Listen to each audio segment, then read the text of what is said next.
Quindego, quindere, quindeo, timrogodre, merire brare, mundre bati bati, mundre umbre, munena tadare ya, mundera manjire ya, nyo erere, ngebe die krijer ba mumbe, kebe madare neuda, nane mundo sirvire, mundo haduge, mundo doanane, mundo bosire medende yerere, onane mundo gui manji gondi tadagondi, abogoti da kebe quinhue munje ko dere neuda, ko dego neuda, tida nede ngudio di madare, nyoda nyangwane koni vitu embone kruwa de tie nede, aise de tiginede, Hondra badengo miadre tuadre munje aune blide chimume nyu da nyangwane wede nagengo kabre kuruwa de nede kodorateri nungobere ngobere da nede nunda tobi ke nyu nunda nune nyu nunda hondra dredre nuene nede oke derege dereteme abugo ari blide chibada abugo kore setimro godre ngebe die krijera mumbe ari blide.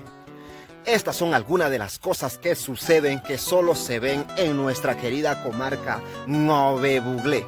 ¿Sabían ustedes que cuando un bebé nace en la familia de la cultura Ngove, tiene dos nombres? El nombre en Ngobere y el nombre en español. Una mujer embarazada no puede tocar una chicha de maíz. La chicha se va a dañar. La chicha va a quedar con un sabor raro, un sabor extraño. Una mujer embarazada no puede usar un caballo trabajador, un caballo de carga, no puede cabalgar sobre esos caballos. Y cuando una mujer embarazada, en sus primeros meses de gestación, utiliza un caballo de estos, el caballo prácticamente queda perezoso, el caballo no va a querer caminar. El hombre que es trabajador no puede sentarse, ni acostarse, ni descansar en el lugar donde estuvo esa mujer embarazada. Es la pura realidad, la pura verdad, por la sencilla razón de que si el hombre trabajador hace eso, va a sentir un cansancio insoportable, un sueño insoportable, va a sentir debilidad y eso lo puede llevar a un estado mucho más complicado del que ya estaba.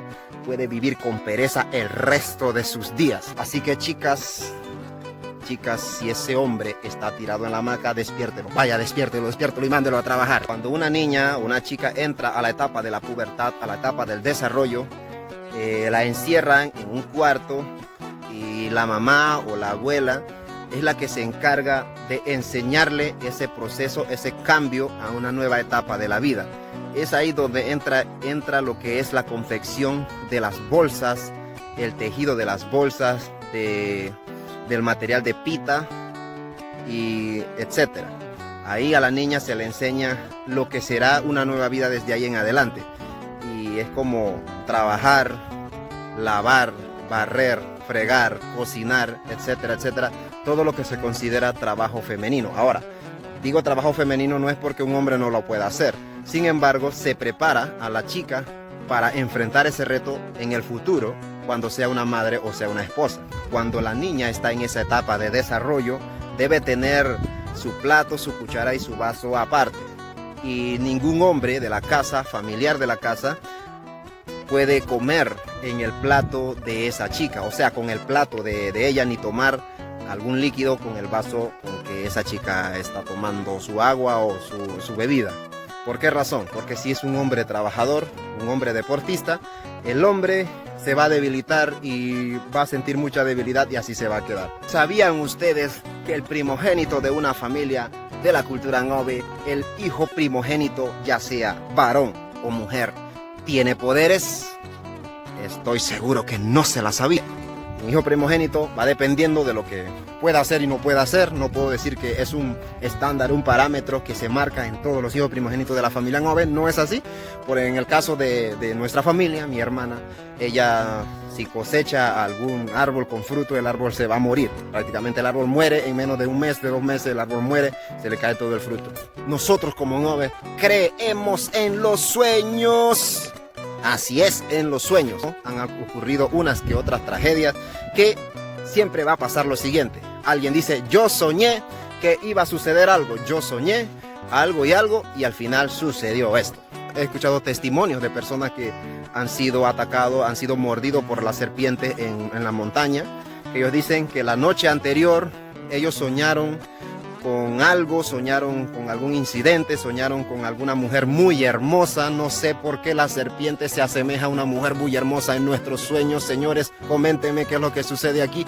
Pero eso es lo que dicen los testimonios de muchas personas. Cuando en una familia nacen mellos, gemelos o mellizos, Esos niños tienen poderes y es lo que más me impacta de la cultura de mi pueblo, que se le atribuyen poderes a gemelos, a mellos, y poder para bien o poder para mal. Estos niños, a medida que van creciendo, pueden invocar el bien o el mal hacia otras personas.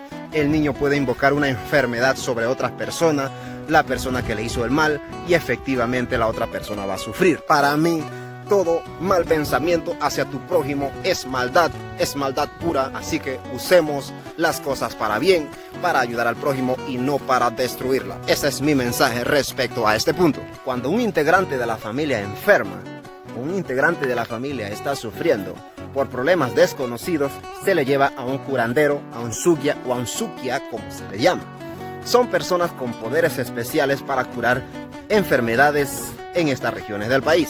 Esa es otra de las prácticas que se tiene en la mayoría o prácticamente en muchas familias, aún para este tiempo, en la región de la comarca Nove Buglé. Nace algún niño o alguna niña con alguna malformación física o discapacidad física, se le atribuye poderes sobrenaturales para curar enfermedades, y este niño o niña va creciendo con eso en la mente de que es un ser sobrenatural.